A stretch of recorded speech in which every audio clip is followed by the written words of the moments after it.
Bnei Yisrael et HaShabbat Lasod et HaShabbat Ledorotam Verit Olam Beini uven Bnei Yisrael Oti Leolam Oti Leolam Vishamru Bnei Yisrael et HaShabbat Lasod et HaShabbat Ledorotam Berit Olam Ki sheshet yamim asa Adonai es hashamayim ve'et haaretz ve'shamru Bnei Yisrael et HaShabbat Lasod et HaShabbat Ledorotam Berit Olam Vayom Ashvi Shavat Vainafash Shavat Vainafash Shavat Vainafash Vishamru Bnei Yisrael et HaShabbat Lasod et HaShabbat Ledorotam Berit Olam Baruch atah Adonai Eloheinu melech haolam Borei peri hagafen Amen. L'chaim.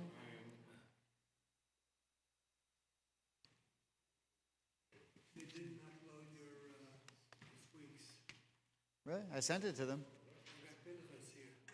Well, they wanted to make sure you had that covered before we moved on. There should be plenty of hard copies available, though. But I did send it to them. I don't know why it's not there. Okay, so we are concluding today. It's a chazak v'nitchazek Shabbat because we're concluding Numbers with the double portion of Matot and Masai. And next week, we'll be on to Deuteronomy, which means, for rabbis, we're making our way towards the High Holy Days. And it's time to start writing sermons. That's what Deuteronomy means. Okay, maybe it doesn't mean that for you, but that's what it means for me. We also have next weekend, Tisha B'Av. So we are now in the week 3 of the 3 weeks. So I have another day of intermittent, on my plan of intermittent fasting. I have another one coming up. Some people do that for fun. They just fast. But I time mine with the sad days of the Jewish calendar. Okay. It's always like if you have to get a blood test the next morning and you have to fast anyway, you can kill 2 birds with one stone. All right. Okay, so Matot Masai, basically today I want to study one verse. All right, we can look at some more verses if you want, but I really want to cover one verse. Now, there's an interesting... So we're going to look at beginning chapter 33 of Numbers.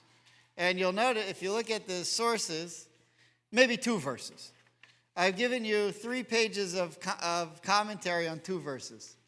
And I only took a little piece of what there is, because a lot of people talk about these 2 verses. So the question is, what's interesting about these 2 verses? Now, to get to that, Masai... Anyone know that word? Anyone know the word Masa? M-A-S-A in Hebrew? It's the name of a program of summer programs for Jewish high school students called Masa. Anyone ever heard of that? It's like advanced birthright. You know, you've done birthright and now you want to go do a whole summer interning in Israel or doing something. And it's called Masa. Masa is the Hebrew word for journey. And Masai... Matot Masai, this is the journeys. And what's going to happen now is at the end of the book of Numbers, there is a recounting of the different journeys that the Jewish people went on while they were in the wilderness. So let me just quickly just make a little transition of what's going on here between Numbers and Deuteronomy. Remember, Numbers, Rabbi Soloveitchik used to teach us all the time, Numbers was the book that wasn't supposed to be there. Why was there not supposed to be Numbers? Because about an 11 to 12 week journey from Egypt to Israel. I did it once on a bus. It was 12 hours. On camel, it takes longer, admittedly. But you could get there on a bus in 12 hours. So why did it take 40 years? Well, because of the sin of the spies and all the other sins, they end up wandering around. Well, because so many things happened to them while they were wandering around, which wasn't supposed to happen, we got another book out of the Torah out of it. So, and by the way, it turned into a hit. It's been a bestseller. I mean, this is one of the most,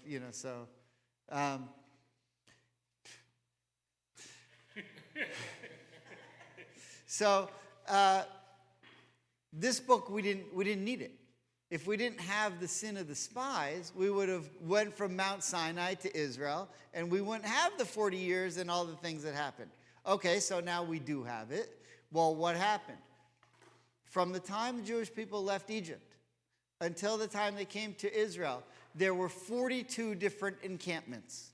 You know how there was a cloud, and the cloud moved, so they went out and they built the camp, and then the cloud moved again, so they took it apart, and they went out and moved the camp 42 times. And what this chapter 33, Masai, what we're going to see now is the list of you went here, and then you went here. And you went here, and then you went here. And it's about the most boring section of the Torah. Because it's just a list of you went here and then you went there. There's one or two places where you get some biographical information about what happened in those places, but almost entirely you don't. Almost entirely you camped here and you went there, then you camped here and you went there. Okay, now, the difference between the people who were doing those encampments and the people who are being told about those encampments is drastic. Because most of the journeys were the people who sinned. They needed to die off because they couldn't go into the land of Israel. But the people now who are being lectured about where you've been and where you've come from, they're the next generation who are going into the land of Israel. So in other words, it's Moses telling the story of what happened to your parents, not to you. That's the transition here. And Moses is now beginning to lead. By the way, it was gradual. They didn't all just die on one day. They said, okay, we're getting close to the border. Since you who aren't coming in, you're going to die now. That's not, it was a gradual. But ultimately, by the time they got there, now they've died out.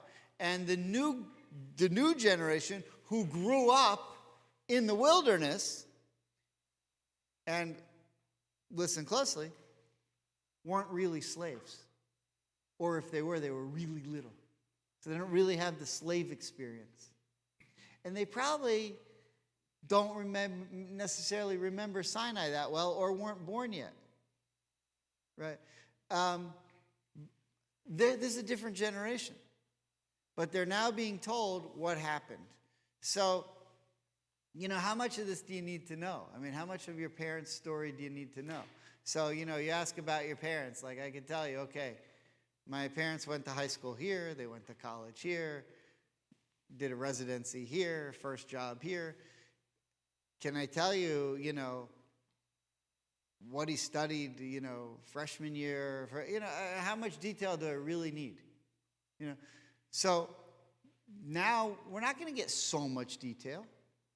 But we're going to get enough in terms of the 42 different encampments that we ask the question, why?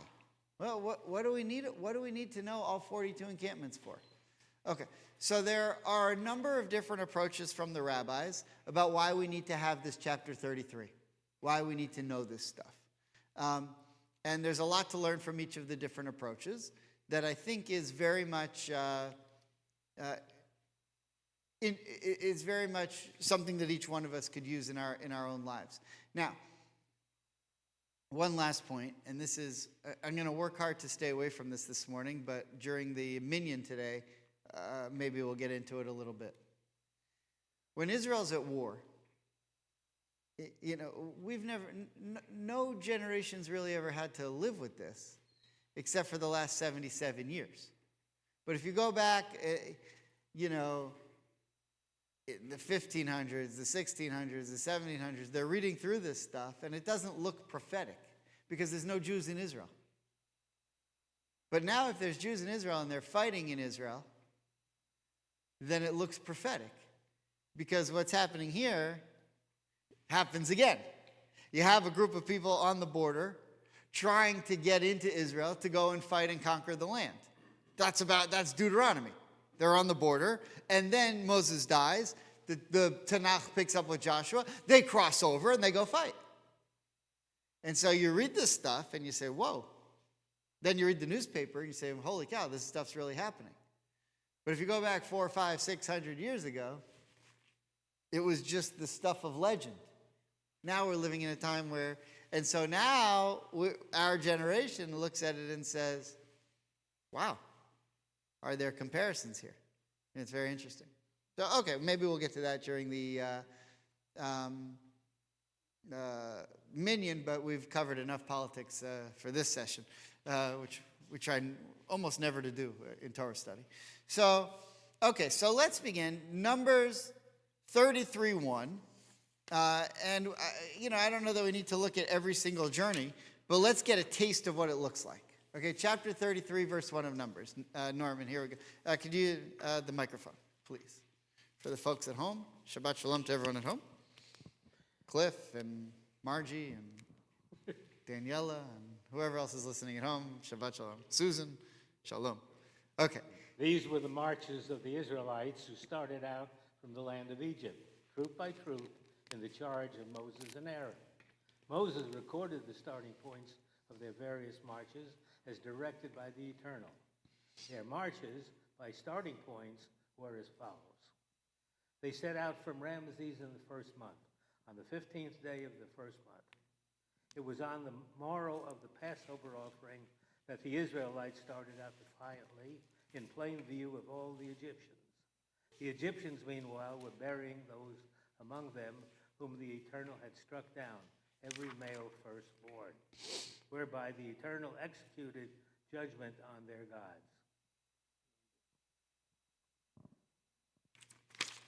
The Israelites set out from Ramses and encamped at Sukkoth. They set out from Sukkoth and encamped at Etham, which is on the edge of the wilderness. They set out from Etham and turned about toward Pihahiroth, which faces Baal Zephon, and they camped before Migdol. They set out from Pihahiroth and passed through the sea into the wilderness. And they made a 3 days' journey in the wilderness of Etham and encamped at Marah. They set out from Marah and came to Elim. There were 12 springs in Elim and 70 palm trees, so they encamped there.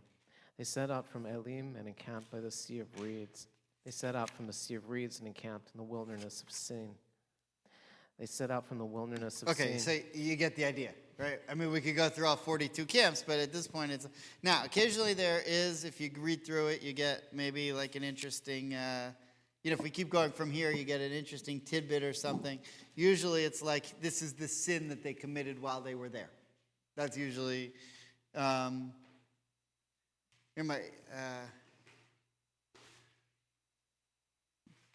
parents, especially my mom, repeats the same stories. And whenever there's a story about being car sick, because we were just in Europe with we were in Europe with my parents, and I was feeling, we were in Santorini. And Santorini is an experience of car sickness. That's how I'll remember it. So we got in a van with our family and the guide, and we drove around, and she said, "You see how you can see the water from here?" Yes. Okay. Hop in the van. I'll show you somewhere else where you can see it. That was pretty much. And and my mom invariably said, remember that time when you threw up on 20,000 Leagues Under the Sea in Disney World when you were 6. I mean, as soon as you say car sickness, remember. And that's it.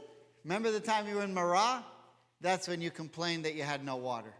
Remember the time you were here? That's when you complained you had no food. That's this section. When you were here, that's what happened.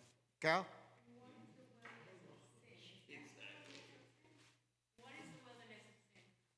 It's a place. It's not sin, by the way. It's not. In Hebrew, it's zin. It just. In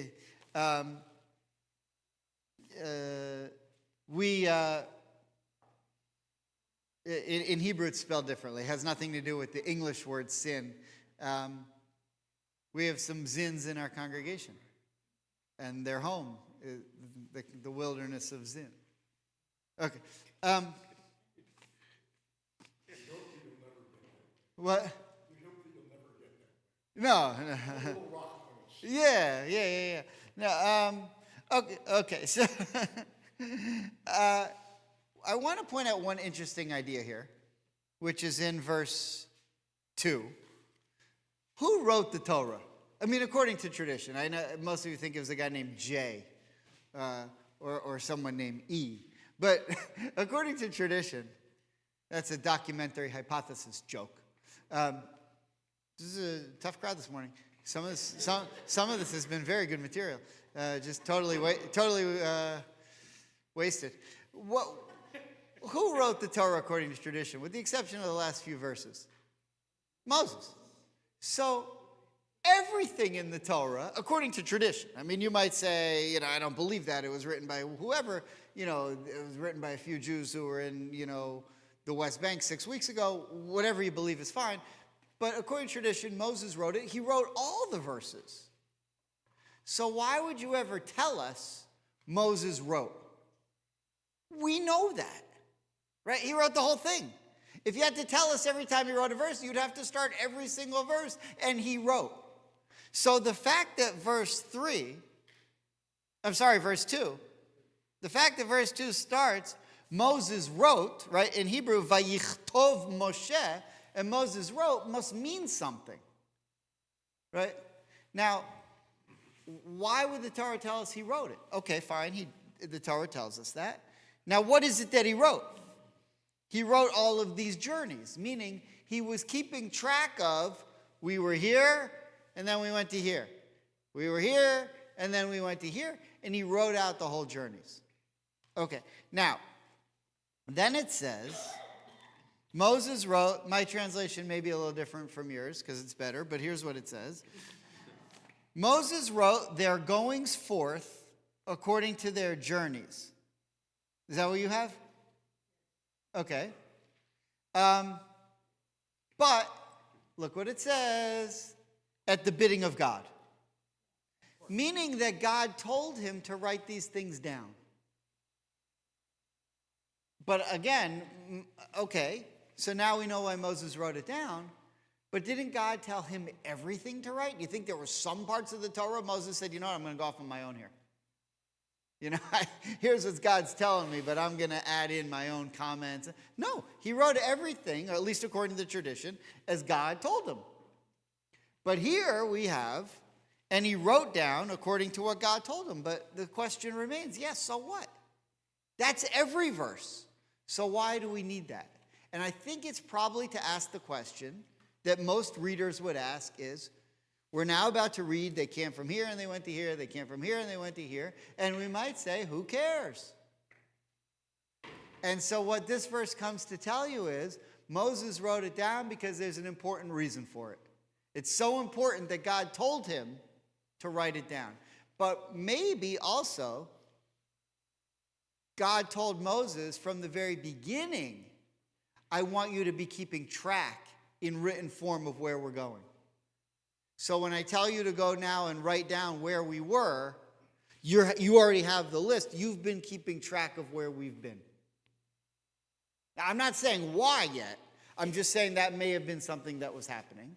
And there's a very interesting thing here. If you look at the Hebrew, you'll notice that it's inverted. It's like one of those Rorschach things. Because look how it says. First it says, Moses wrote their goings forth according to their journeys, but then it's flipped. And these are their journeys according to their goings. You see how it's flipped? First it says, Motsehem. Motsehem, their goings forth, right? Motzi, to bring forth bread. Hamotzi, to bring forth, to bring out. Motsehem, they're going out. Umasehem, in their journeys. So first it says they're going out and their journeys, but then it says their journeys and they're going out. You see that? You see how it's flipped? Yes, no, maybe? Okay. All right. Now, first comment. So now that we've read the first two verses, and we know everything after it is just a description of all the different places they went, let's look at some of the commentary to try and figure out what this means, because it's fantastic. Okay, the Ibn Ezra, first commentary. Ed, would you mind the Ibn Ezra? These are the stages. Moses recorded all the journeys of the Israelites when the children of Israel camped in the plains of Moab and stayed there for a number of months until the aforementioned cities were built. They did not move from there until Aaron died. Okay. All the journeys from the children of Israel camped in the plains of Moab. Now, okay, let's read one more. Ed, would you mind reading Ramban, the Nachmanides? Same verse.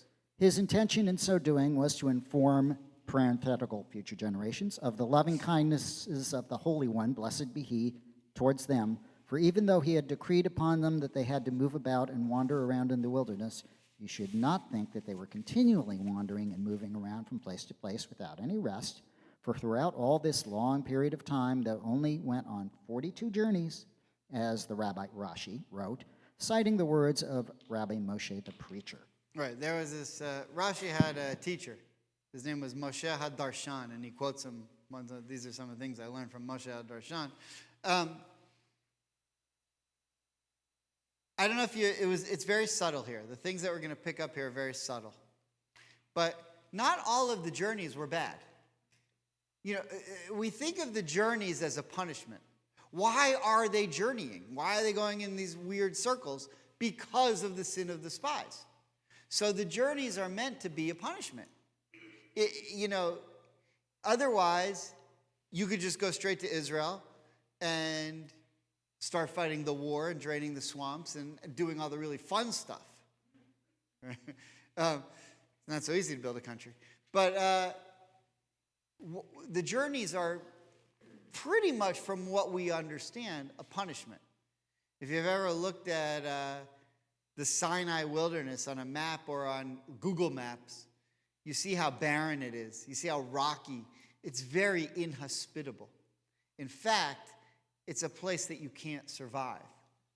Right? So if Moses didn't write it down, he would have forgotten where they've been. So don't forget where you've been. For sure. 100%. Very good. We're going to get to that at the end. That's one of my later points, but you're on the right track. Obviously,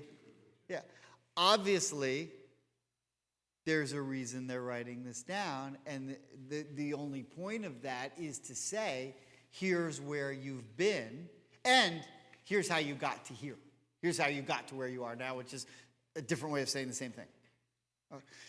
Now, what does Nachmanides and the Ibn Ezra... So Ibn Ezra is essentially saying, look, not all the journeys were bad, because you started out going to Mount Sinai. You were supposed to do some journeying. But when we think of it, and here's what Nachmanides, Ramban was Nachmanides. Here's what he adds that's really interesting. Look what he says. I just want to pick this apart with you for a second. His intention in doing so was to inform them of the loving kindness of God. Why would talking about all these journeys, of all these places they went because of their punishment, highlight the loving kindness of God? Well, because they're in a place that's inhospitable and that you can't survive for very long without help. There's no food out there. There's no water out there. But yet, they had food and water the whole time. They had clean clothes the whole time. They had sukkahs to protect them the whole time.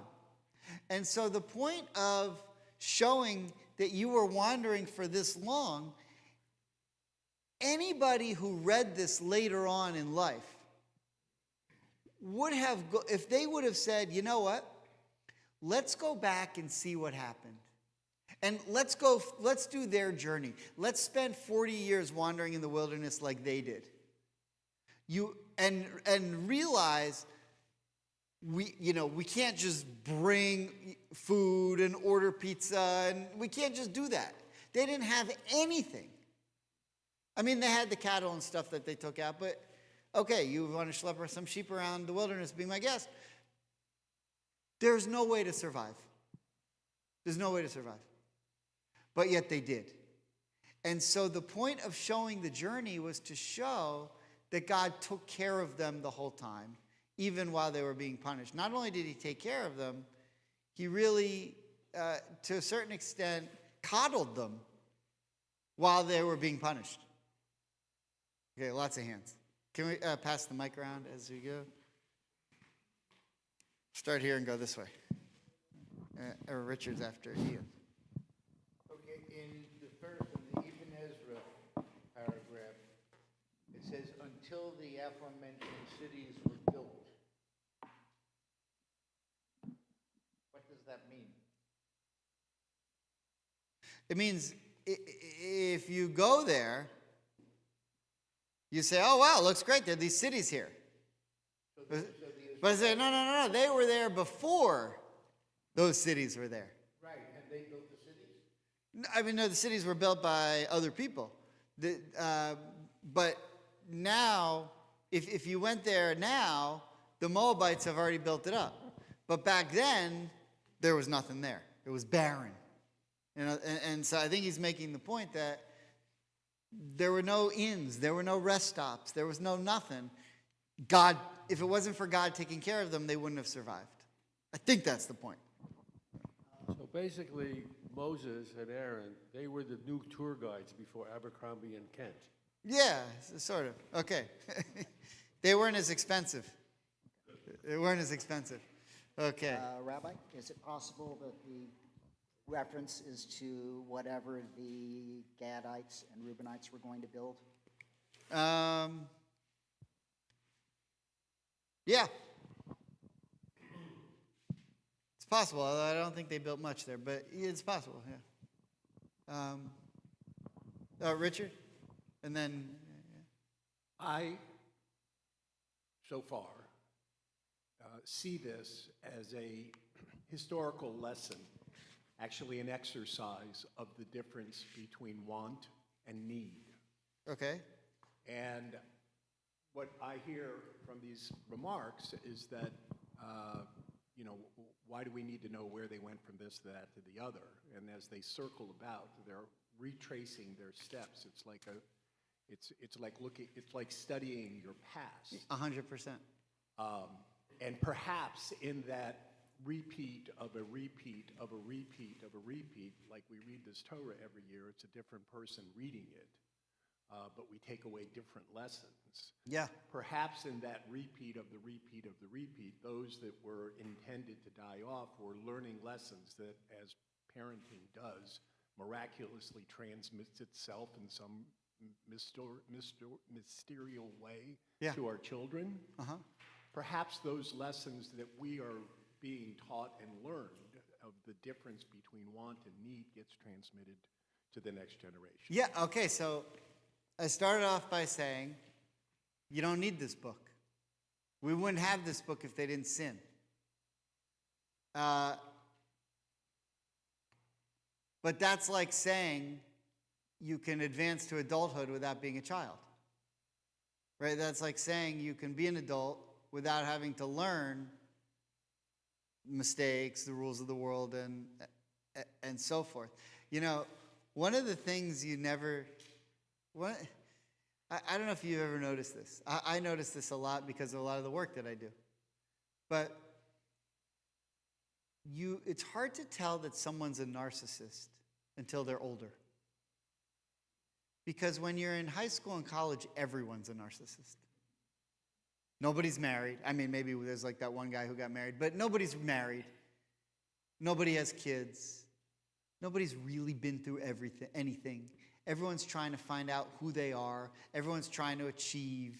Everyone's trying to get into college. Everyone's trying to be the athlete or the musician or the theater person or whoever. And if you don't do that, you end up nowhere. You don't get into college, right? Everybody has sort of that narcissistic. And it's only when you get older and you understand the world and you understand compassion and caring for other people on a whole different level, and that not everything's just about you, that you start to become a person. And so it's hard to tell that someone's really a narcissist until they're older. Because when you're younger, we're all sort of narcissistic, I think. But you have to learn. You have to learn. And so to say that you could just skip and go from being a slave to living in Israel without all of this and learning all of this doesn't work. And so, yeah, we didn't really need the sin and all that stuff. But if we would have went to Israel right off the bat, we wouldn't have been ready to conquer it. You know?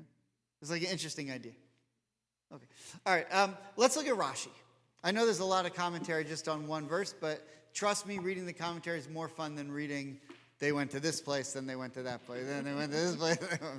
Okay, so Genya, would you mind the Rashi? This is a good Rashi.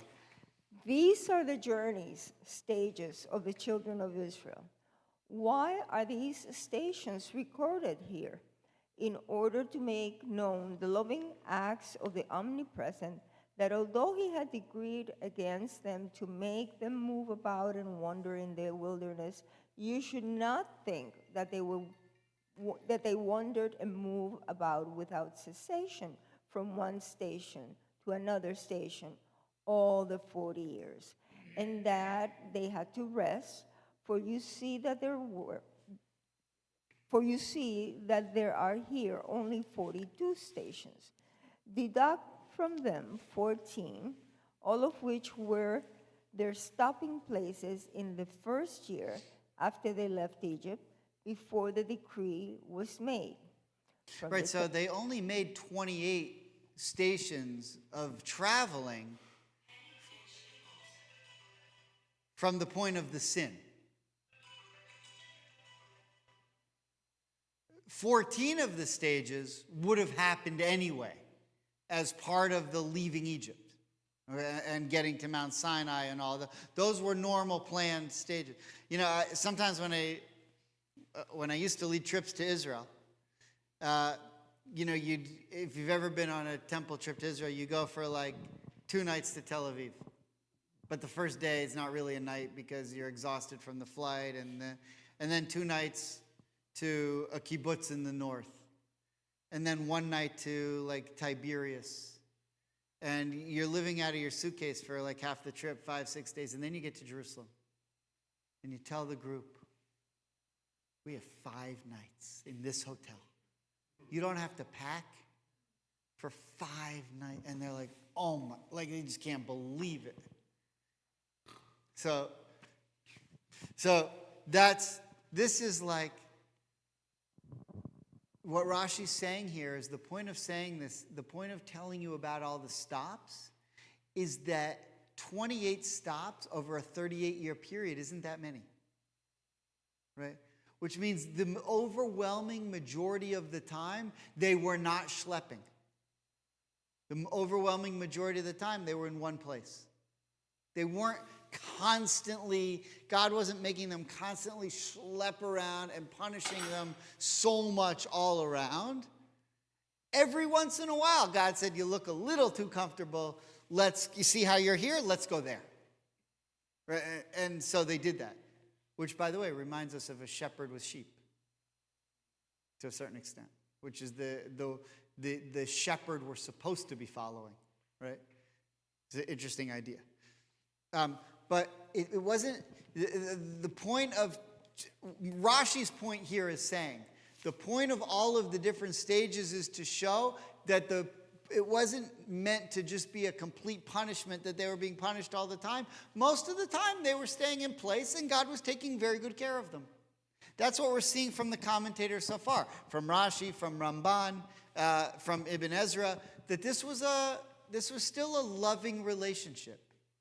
By the way, if it wasn't, if I was a Jew and God was telling me, you need to schlep around, it's going to be horrible, and then you're going to die and not go into the land of Israel, you know what I might do? Leave. I might say, you know what, I'm not interested in that. That sounds horrible. I'm going to go be a Midianite or a Moabite, or I'll go back and be an Egyptian. I'll do something else, but what do I need this for? This is terrible. On the other hand, if I stay, because of how it is, I see God doing miracles every day. I see the food coming down from heaven. I see water in the wilderness. I see that I'm taken care of. I don't really have to have a job. I can study Torah all day long. I got Moses, pretty good teacher. Right? So there had to be a reason to stay. Because the reason to stay wasn't you're going to the land of Israel. You're not going to the land of Israel. You're homeless. But here, if you stay, you're in the relationship with God. Because all the miracles are happening. And if you leave, you're out of that. That's a hard thing to leave. What's an easy thing to leave? Just schlepping around all day. So what we're trying to get at today is, as we conclude the book of Numbers, is what really was the experience of the Israelites in the wilderness? What really was the point of the book of Numbers? And what we're starting to see here was, it wasn't just punishment. It was about building the relationship of the Jews being the sheep to the shepherd, but also being taken care of in a way that's meaningful. Okay. Clear so far? Okay. All right. Okay, the rest of Rashi we don't need. Let's skip Shimshon Raphael Hirsch, because we're running out of time. It's really interesting stuff. If we have time to it, maybe we'll come back. Oh, actually, you know what? Let's take a little bit. Let me just fly through this, because I want to get to Maimonides, a Guide for the Perplexed, which is more philosophical than halachic, meaning Jewish law. But if you look about 3/4 of the way down, there's a line that starts wondrous guidance, period, and then there's a period. About 1, 2, 3, 4, 5, 6, 7, 8 lines up from the bottom. And then it says, visiting these places. Shimshon Raphael Hirsch was a German rabbi from the 19th century. And he was one of the Orthodox rabbis who was trying desperately to fight the rise of Reform Judaism. So he would be thrilled that we're sitting here today studying his material. No, I think he would. Okay, so look what he says here. Visiting these places, future generations could contemplate the authenticity of God's presence on earth so eloquently expressed in the history of their forebears. The very barrenness and aridity of these localities in the wilderness, a desert so vast that even a caravan must carefully count the days in order to make its provisions, etc. So I've sort of already pointed this out, but what Shimshon Raphael Hirsch, Samson Raphael Hirsch is saying here is, why recount this? Not for them, not for the people who are living in the wilderness, for later generations, for us. Because if you would go back and see, okay, we're going to go from here to here, and then we're going to go from there to there, and we're going to go from there to there. If you were a professional caravanner, say like 2,000 years ago, like in Roman times, when caravans were schlepping goods from one area to another, and you were going to go from like the Israel region to Egypt because you were selling stuff and you were like the truckers of the day on your caravans, you would have to map out very carefully, okay, how much food do we need to get from here to here? And then we'll stop there for 2 nights. And then how much food do we need to get from here to here? And then from here to here. And we have to be extremely precise or we're going to die out there. And then you say, wait a minute. The Jews were out here for 40 years with no food or water? It's not possible. It couldn't have happened. and nobody would believe it. Nobody would believe that it would actually happen. So, how do we know it happened? Because God told Moses, from day one, I want you to be keeping a written track as proof of what happened. Because otherwise, this story is not believable. Because without the miracles, nobody would believe it. Okay, so point one, we said these are slightly different points. But originally, we started off with Ibn Ezra and Ramban showing this is to teach us how generous and kind God was to the Jews as he took care of them. And also to make the point that it wasn't meant to be a it was a punishment in that they weren't going to go to the land of Israel, but it wasn't meant to be a miserable experience. God coddled them and took after them. That's point one. Point two is now, for our generation, nobody would believe it unless you could put down, okay, we went from here to here and here to here, and then it sounds a little bit more believable. Not to mention, we have the whole book of Numbers to go back and say, yeah, they were there. We already know that. And not only were they there, this happened, the story of Pinchas happened, the story of Korach happened, the story of the spies happened. All these things happened in these places. Yes, this stuff actually happened. Richard? I see a deed and a chain of title. Say it again? I said I see a deed Okay. and a chain of title. Okay. This is like evidence, it's proof, it's the way we document ownership. Ah, very nice. So for those at home, he says the way that we document ownership of the story. We don't own the land. We gave it back in 79, but it's our story. It's our story, yeah. It's our history. Kenya? It says here in this particular commentary that there were 2.5 million souls, Yeah. plus their animals, plus all their belongings. It makes me wonder, is there any account from any other people, any other tribes around of what that they might have witnessed? You cannot ignore this number of souls and possessions and animals crossing, no matter how barren and the desert would have been. There had to be other tribes. Is there any account of this journey from any other source? Not much. I did have a class on this in rabbinic school a long time ago. I don't remember it so well. But we studied the other writings of the ancient Near East, the Sumerians, the Eshnunus, all this stuff. I don't really remember it. There's not a lot. There's the Merneptah stele, which mentions, but there's not.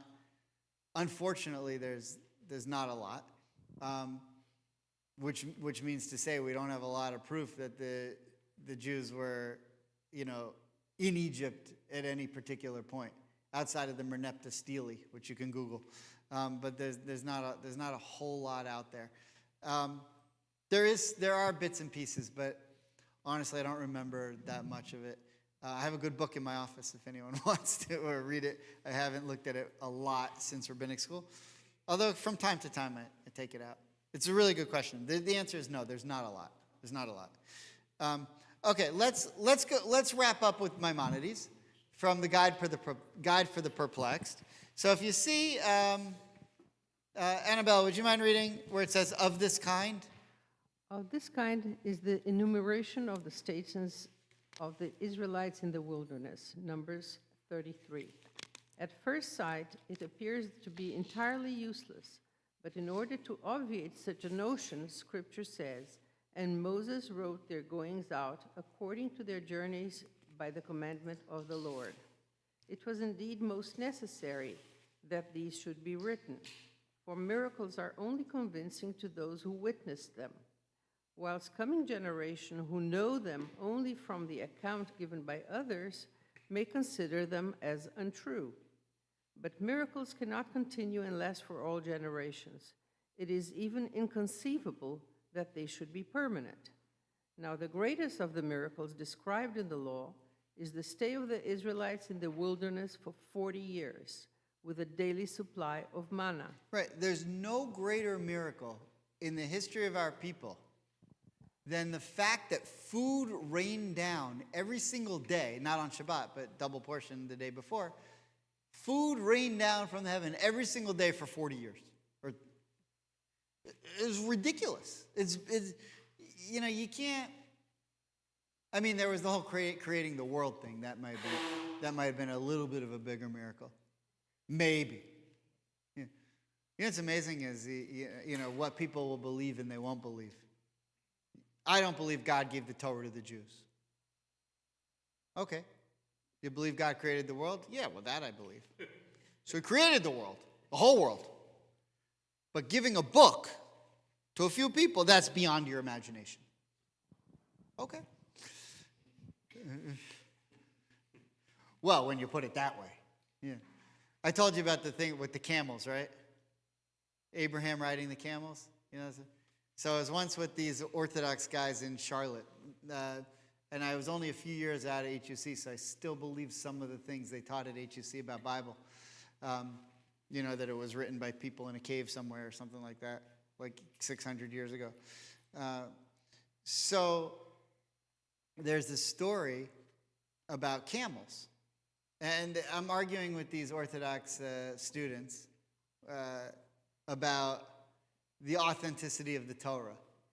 And I'm saying, yeah, but, the Torah is anachronistic. It had to have been written by different people at different times because of the camels. And they said, what are you talking about the camels? I said, well, everywhere you look in Genesis, Abraham, Isaac, they're all riding camels, but camels hadn't been domesticated yet at that point. I mean, saying Abraham riding a camel is like saying Abraham was driving a Ferrari. It wasn't a thing. By the way, later that was proved untrue because they found, this was written in a book by Israel Finkelstein,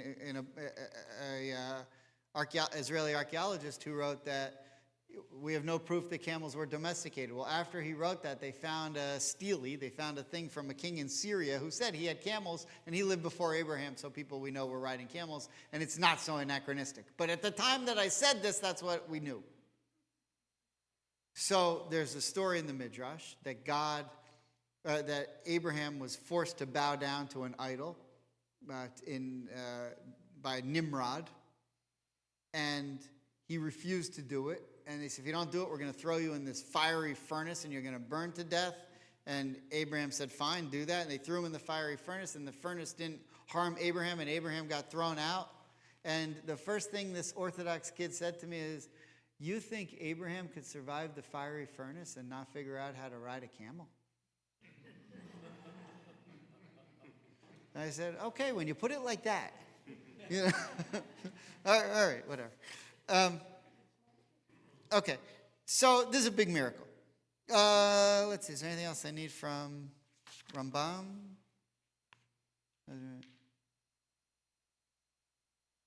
Okay, so let's just end with the Sforno. So the Sforno says, 16th century Italy, Vayichtov Moshe. So he's back to this whole point of why finish where we started. Why in the Torah does it mention that Moses had to write this down? Doesn't he have to write down everything?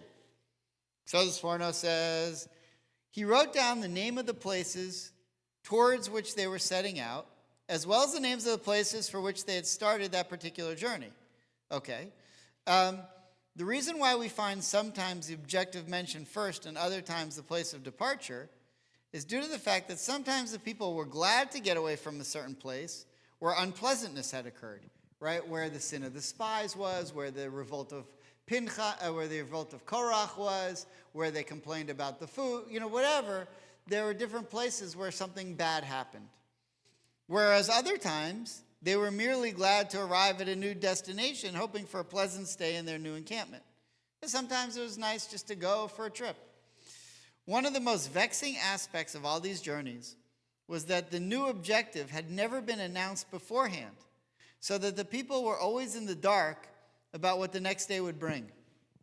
In spite of all these certainties, they never refused to follow the cloud and break camp at a moment's notice when required. The reason that both the breaking of camp and the making of camp are mentioned separately is because they both entailed a considerable amount of discomfort. Okay, so, I think that's the point. We Jews, so there's a personal point and a national point, meaning something that we could each take away as an individual person and something that we as a Jewish people can take away. So the individual point, I think we've already explained, but it means this. You know, if you think about people who've accomplished something really great or something truly amazing, and then you think, well, they've got the life, they've got everything, they've got it all. You know, like the guy who started Amazon, in Palmetto Bay or whatever. Or the guy who started Uber, or the guy who started Facebook. Or so you look at these people, they've got billions of dollars and they got it made and everything. And you go to them and say, hey, you got all the money in the world. How about give me just like $1 million? What do you care? It's nothing to you. So, you think that life's just so, but think about the journey from where they got from. Think about starting in their, parents' garage or a dorm room, and what it took to get from that point to get to something so. You don't just sit down, have an idea, open your computer, type something in, and then people just give you billions of dollars. I mean, you do actually. That's called TikTok. But forget that for a moment. Forget that for a moment. Which, by the way, is also not so easy. I put stuff online all the time. 2 people watch it, and one of them's my wife, and she hates it. So it's not going well.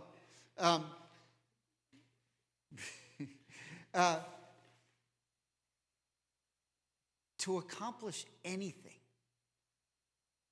of significance requires a tremendous amount of work and dedication. And if you think you can just walk out of Egypt and walk into Israel without doing all the work that it takes to accomplish something great, you've missed the point. And I think for a lot of those guys, the Bezoses and whatever, and they have their yachts, and I don't know how satisfying that really can be after a while. I mean, maybe it is, but what do you buy for? I mean, for us, we'd say, yeah, I'd take it, right? But what do you get for the guy who has everything? What does it take to impress that guy? You got to walk around everywhere with security guard. I mean, I don't know, who needs it? But if you ask them what's the best part about it, I'm sure any of them would say that part when I was doing the creating, that part where I had nothing and I made this. That's the highlight. The highlight's not the yachts and the whatever, the hotels and all. It's the look what I've created. Look. So I think the first lesson here is on our journeys through life, it's the journey that's the important part. It's not so much the destination. So I think if we miss where we go along the journey, then when we get to where we're going and we don't remember everything that we did, you've sort of missed the point. So I think that's the personal lesson here. And it's getting lost in our world. If you ask most college students, what do you want to be when you grow up? Like 72% of them say an internet influencer. I want to have influence. I don't want to accomplish or do anything. I just want to open my computer and just, maybe I'm the guy who, like I can throw a Frisbee in the air and catch it in my mouth or, whatever. And 48 million people do it, and now Frisbee companies are giving me all the money in the world. Okay. But what they're really saying to you is, I want to be famous and make a lot of money without having to really do much work. That's really what they're saying. And we wouldn't have great things if that's what people did. If you wanted a book today, if it wasn't for great people, you'd have to go to a bookstore. Who goes to books? I almost bought a book in the airport the other day. It was $36, $32. Then I looked online. I can get it on Amazon for 20. Yeah. It's a better deal.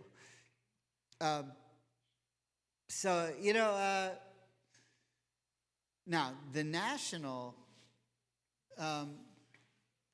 Sforno here, I just want to put, what do I do with my Sforno? Okay, so that's the yeah, I forgot what I was going to say.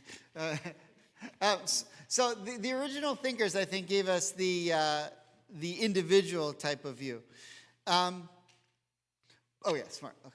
But the national perspective is, there was this moment where at any moment, if things were too hard and too unpleasant in the wilderness, which means to say there was an absence of that feeling that you had that connection to God, then people would have left. And even though the next day you didn't know where you were going, you didn't know if the food was going to fall, you didn't know if there was going to be water, you didn't know what was going to happen with your kids, you didn't know if you were going to have to be schlepping or not, you had a pretty good sense, because of the way things were going, that wherever you went, God was going to be with you. And ever since, Jewish history, especially the last 2,000 years since we've been kicked out of Israel, but Jewish history has been so hard that there have been so many moments where we could have just said, I'm out. In Spain, when they said, convert to Christianity or we're going to burn you right here, most people said, burn me right here. Or I'll be a secret Jew in my basement, but I'm still going to light Shabbos candles. And if someone catches me buying wax, so be it. Right? Or convert to this religion, or convert to that religion, or get out of this country, or get out of this country, or we're going to kill you here. There were so many different moments that we could have just walked away. And a lot did. But the ones who have this feeling that no matter where we go tomorrow, whether it's good or bad, I still have this special relationship with God through Torah. Those are the ones who stuck around. And if we didn't have that concept, we as Jews wouldn't have made it. There's no logical reason for us to have stayed, because things were so bad, and all you had to do was convert to a different religion, and you could be a first-class citizen. Why wouldn't you? And the only reason was because you felt that even though you didn't know what tomorrow was going to bring, it was this connection to God that you had that kept you staying as a Jew, because you believed that that connection only existed if you stayed with the Torah. And so ultimately, I think that the journeys represent two things. They represent for each one of us individually, all the stages of our life are important.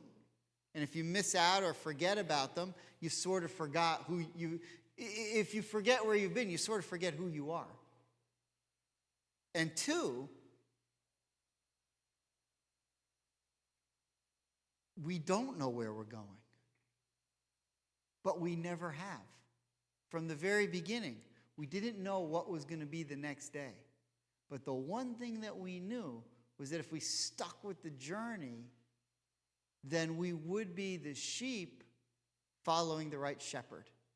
And for people who are still Jewish today, people whose lines of their family have kept on and kept going, it's because they want to be one of those sheep that's led by what they consider, what we consider to be the right shepherd, the one who gave us the Torah.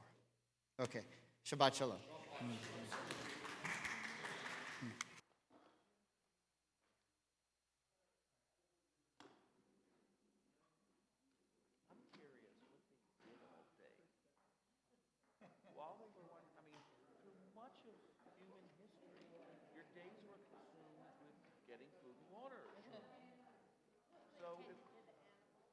Okay, that's a couple hours. Okay, that's a couple more hours. Then what?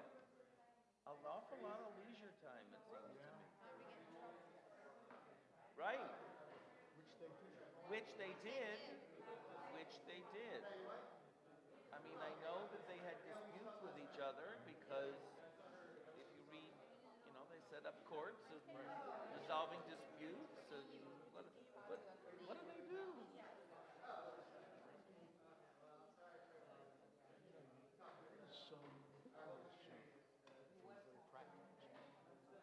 Some construction involved. Did make The Mishkan, right? they had to account for human waste. If they, they had to do Correct, some kind of. correct. These are not small. And if you had to keep doing this from place to place to place, you're always doing something. I don't know how much they knew about sanitation at the time. They had to know something. They had to do something. Right. Yeah, it's interesting to watch him grow up because you hear little pieces of his youth and yet more now, Correct. more of his assessment as an adult. Right. As a person who's getting more experience, it's interesting. It is. It's very interesting. I agree with you. Good morning. That comment about his mom. Right. It's very interesting. Yeah, I agree. We all, hopefully, We hope.